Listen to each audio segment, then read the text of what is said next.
آئیے کتاب رحمت سورہ الکہف اٹھائیں۔ اللہ تعالیٰ نے ایک واقعہ بیان کیا ہے حضرت موسیٰ اور حضرت خضر علیہ السلام کا، کہ حضرت موسیٰ علیہ السلام عزم مصمم کر کے جب چلے تو اللہ فرماتا ہے کہ ہم نے حضرت موسیٰ علیہ السلام کو جس بندے کی نشانی بتائی تھی وہ بندہ ان کو وہاں مل گیا۔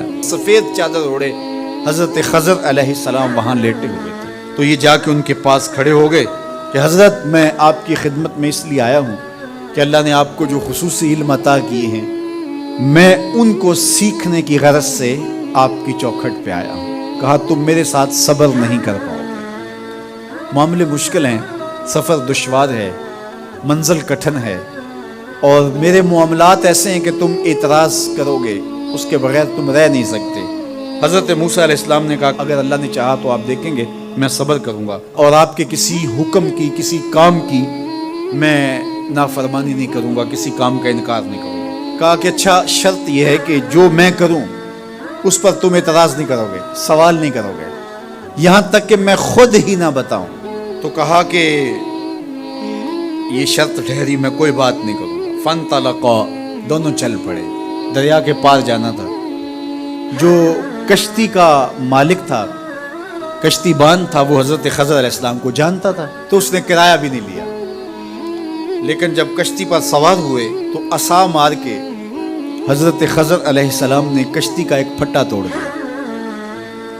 تو بے ساختہ حضرت موسیٰ علیہ السلام نے کہا آپ نے پھٹا توڑ دیا، یہ سارے ڈوب جائے؟ کہا میں نے کہا تھا نا تم میرے کاموں پہ صبر نہیں کر پاؤ گے۔ تو حضرت موسیٰ کو یاد آیا، کہا میں بھول گیا تھا، اس پر مواخذہ نہ کیجیے۔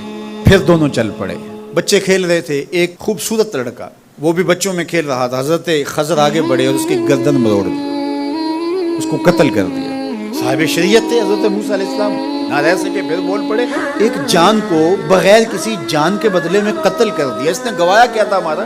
آپ نے بہت ہی جو ہے وہ غلط کام کیا، یہ کام اچھا نہیں کیا آپ نے۔ کہا میں نے کہا نہیں تھا کہ تم میرے ساتھ صبر نہیں کر پاؤ۔ کہا ایک موقع اور دے دیجیے، اب اگر میں نے کوئی اعتراض اٹھایا تو پھر دوبارہ مجھے آپ اپنی صحبت میں نہ رکھیے، عذر تمام ہو جائے گا۔ پھر دونوں چل پڑے، یہاں تک کہ ایک بستی میں دونوں آئے تو آپ نے بستی والوں سے کہا کہ ہم مہمان ہیں، آپ ہماری مہمان نوازی کیجیے، کھانا کھلائیے۔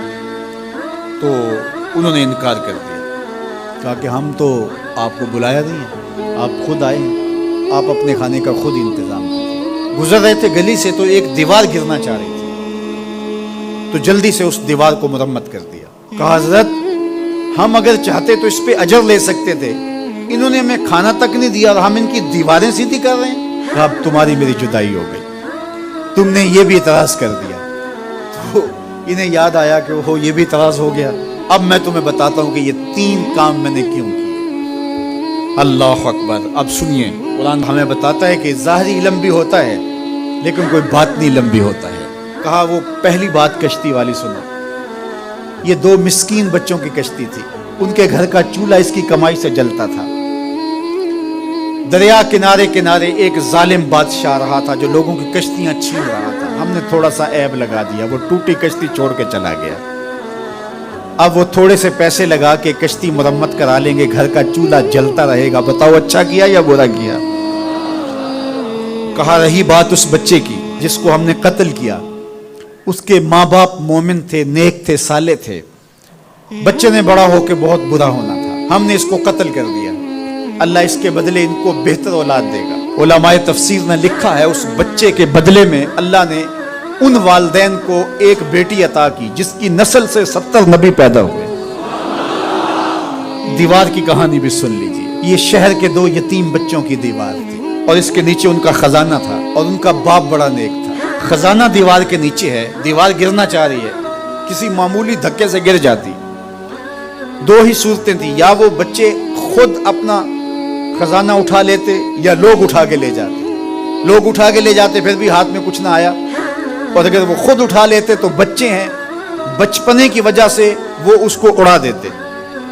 تو ہم نے اس کے اوپر دیوار کھڑی کر دی، جب تک وہ اس قابل نہیں ہو جاتے کہ یہ خزانہ نکال کے اس کو صحیح مصرف پہ لگا سکیں، اتنی دیر تک دیوار گرے گی نہیں۔ اللہ اکبر۔ وہ کسی وجہ سے دیوار قائم رہے گی، اور جب وہ اس عمر کو پہنچ جائیں گے جس عمر میں وہ اس خزانے کو سنبھال سکیں گے تو پھر دیوار خود بخود گر جائے گی اور یہ خزانہ نکال کر کے اپنے کام پہ لے آئیں گے۔ میں جب پہلی مرتبہ اس کو جو ہے وہ غور کے ساتھ تلاوت کیا تو مجھے یہ لگا کہ اس کا انطباق پاکستان کے حالات پہ بھی ہو سکتا ہے، اس لیے کہ یہ بھی یتیموں کا سرمایہ ہے۔